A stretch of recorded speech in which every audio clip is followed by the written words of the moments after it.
The morning of El Mencho's final 24 hours begins like any other.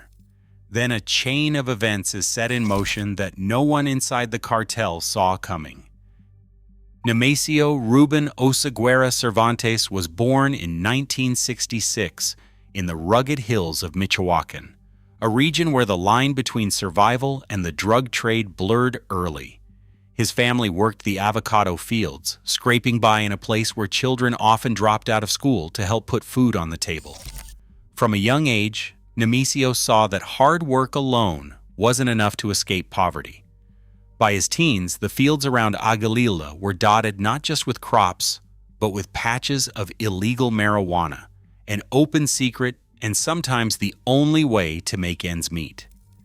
By the 1980s, he crossed into California without papers, looking for a better life.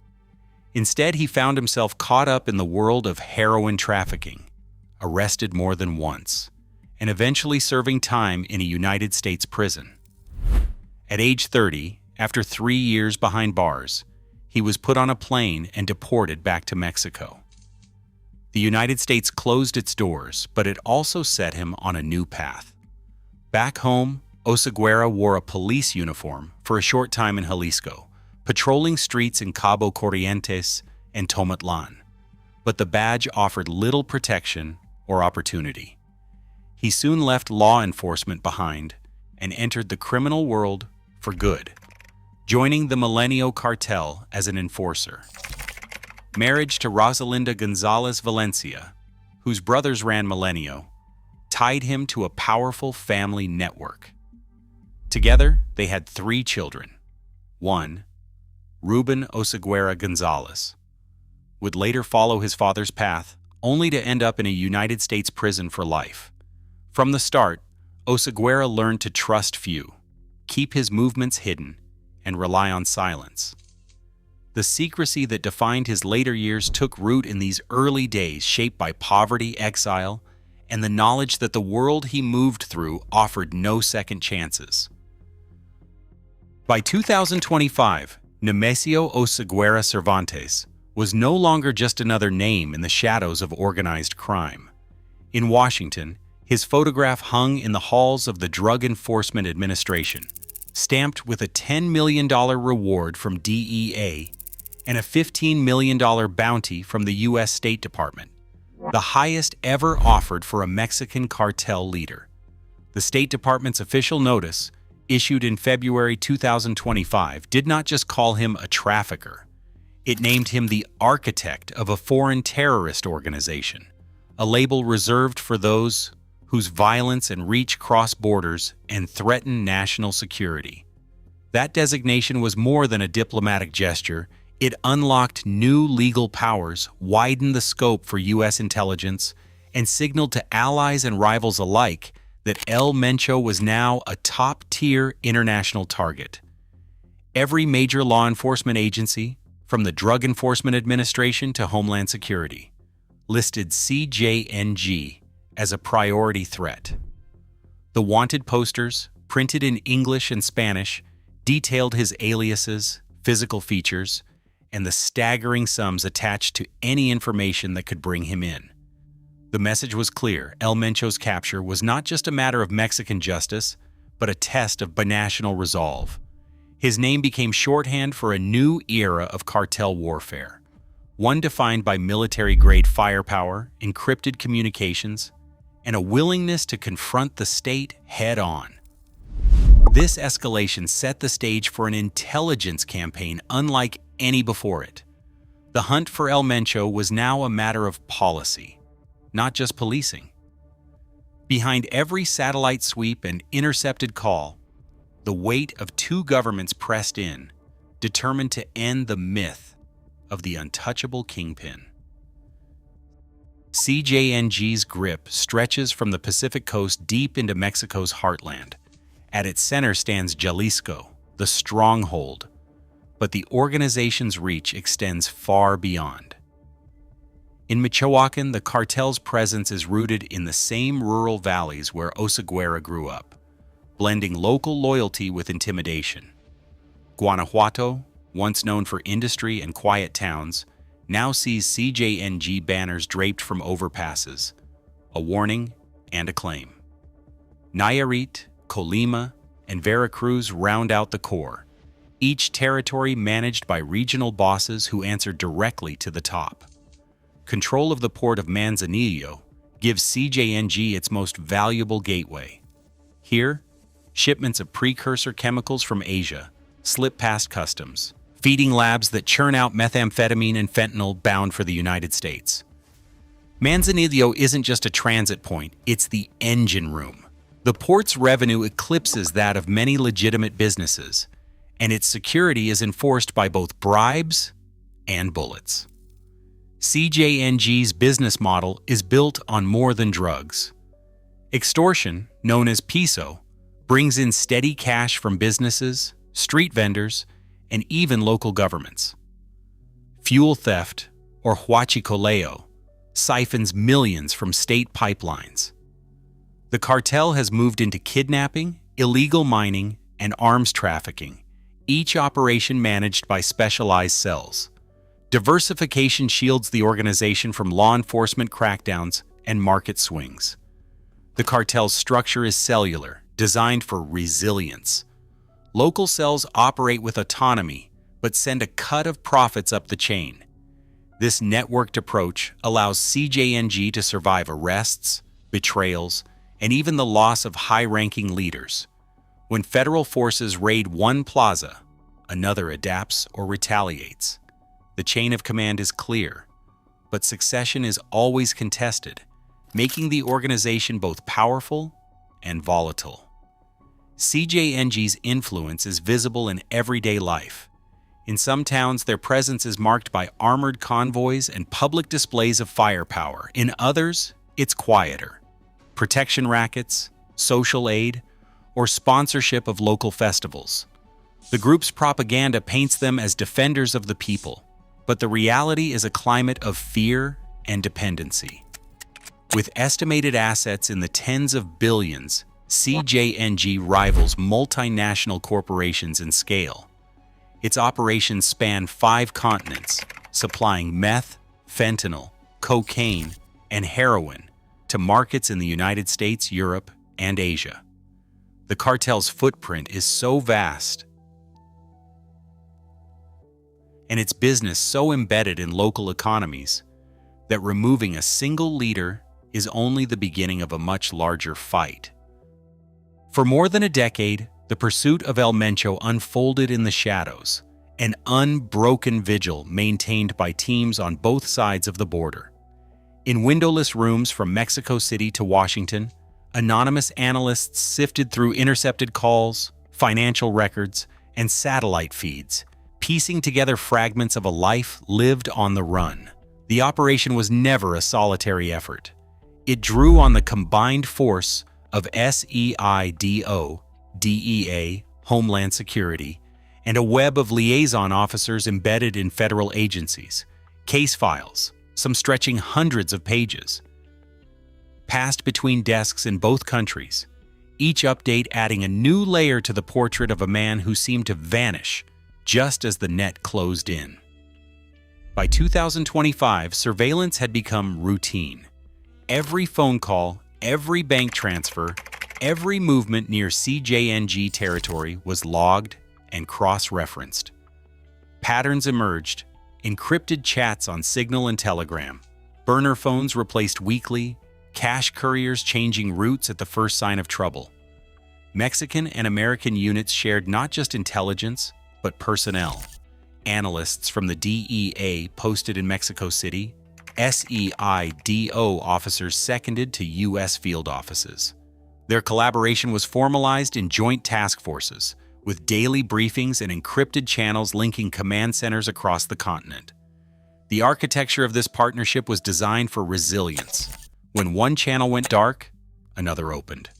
When a promising lead turned cold, case officers reviewed old files, searching for overlooked details. The sheer volume of data was staggering: financial alerts from FinCEN, intercepted radio chatter, and surveillance drone footage from the Sierra Madre. Each piece was cataloged, cross-checked, and fed into a central database accessible to both countries' top investigators. Behind the scenes, the work was painstaking. Analysts combed through hours of audio, flagging voices and code words. Liaison officers coordinated real-time updates, ensuring that no tip, no matter how minor, was lost in translation.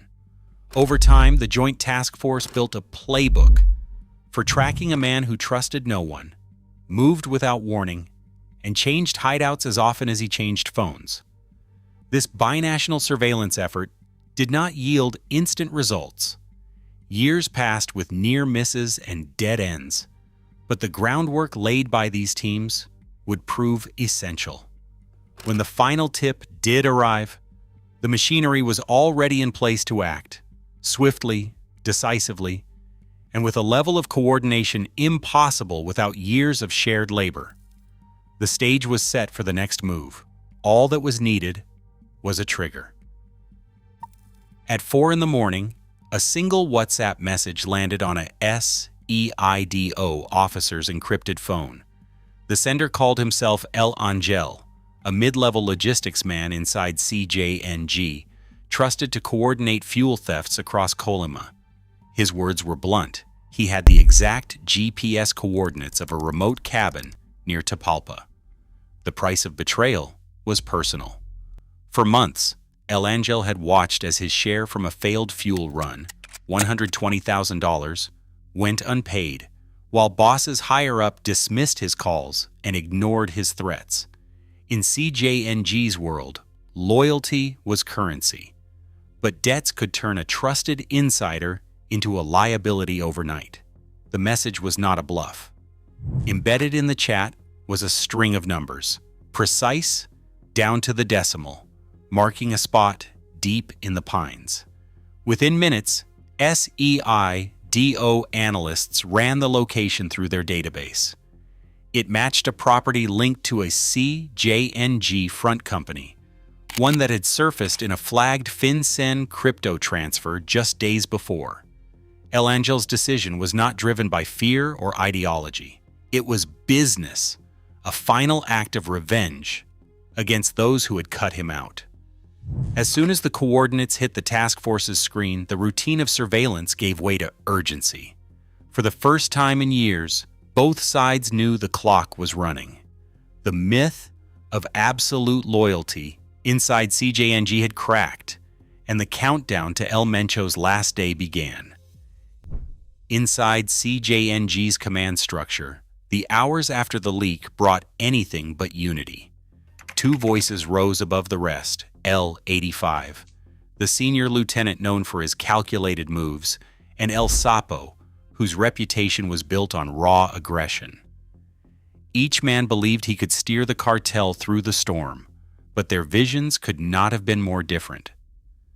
At 2 a.m, L85 posted a cryptic Instagram story, a lit cigar, and the words, "La fiesta sigue." The message landed as both reassurance and warning.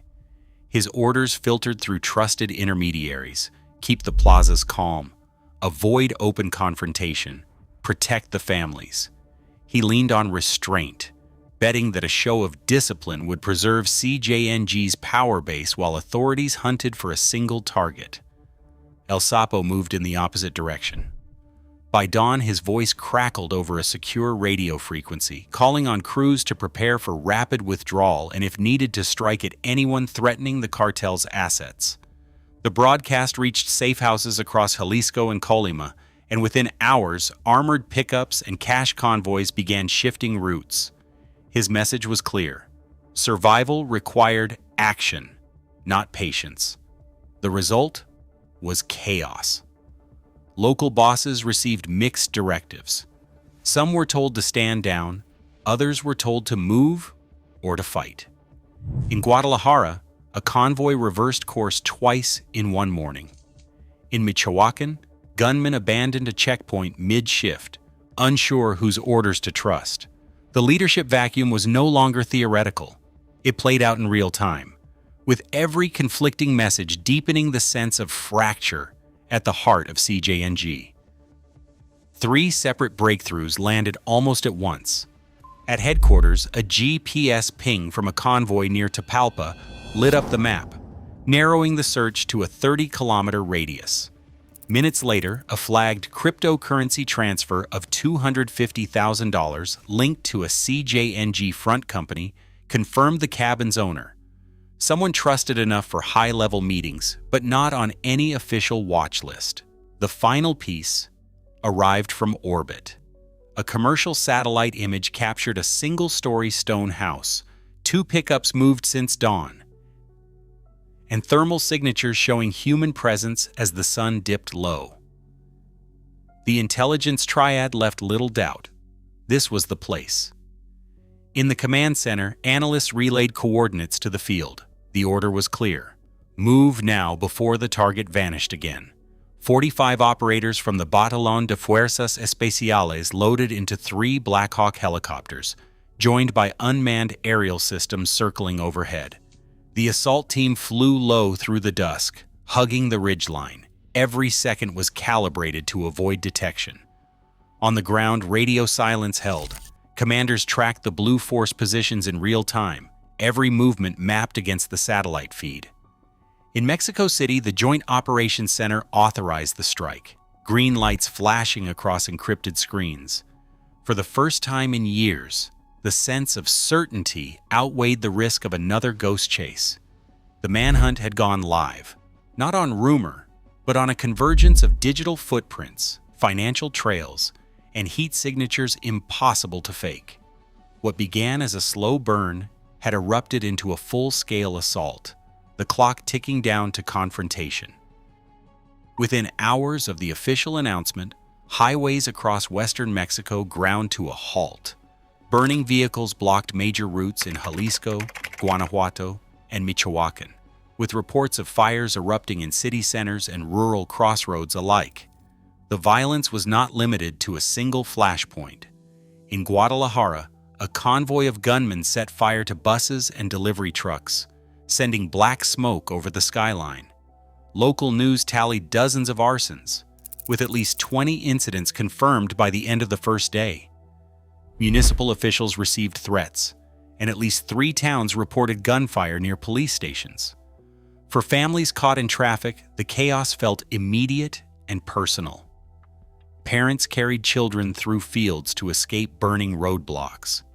Ambulances rerouted as blockades cut off access to hospitals. By nightfall, social media filled with images of abandoned cars and panicked crowds huddled in roadside shelters.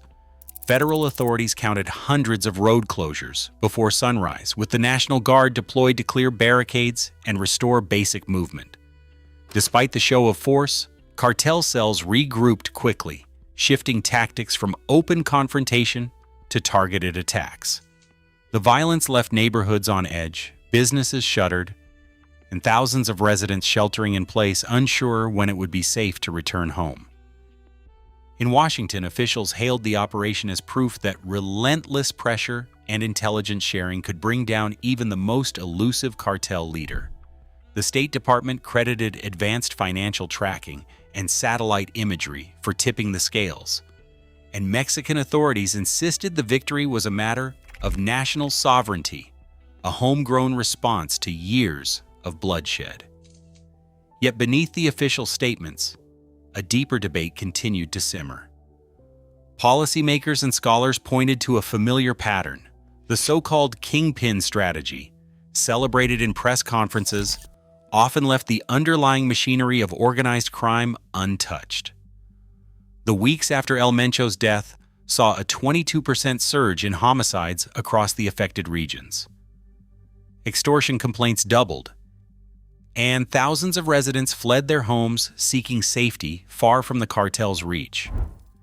CJNG's core business, drug shipments, financial flows, and local control, showed few signs of slowing. Competing narratives filled the air. Some argued the removal of a single leader would fracture the network. Others warned it would only create space for new violence and fresh contenders. Policy proposals emerged from think tanks and government reports, calling for an integrated approach, combining leadership targeting with financial disruption and community resilience. The question lingered, unresolved. Does the fall of a kingpin weaken the empire, or does the system adapt, stronger than before? The story of El Mencho's last day leaves that answer open, echoing far beyond the mountains of Jalisco.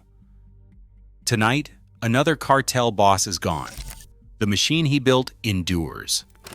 CJNG cells still control trafficking routes across 24 Mexican states. Violence adapts faster than any victory. The myth of a single kingpin's downfall solving the crisis remains just that, a myth.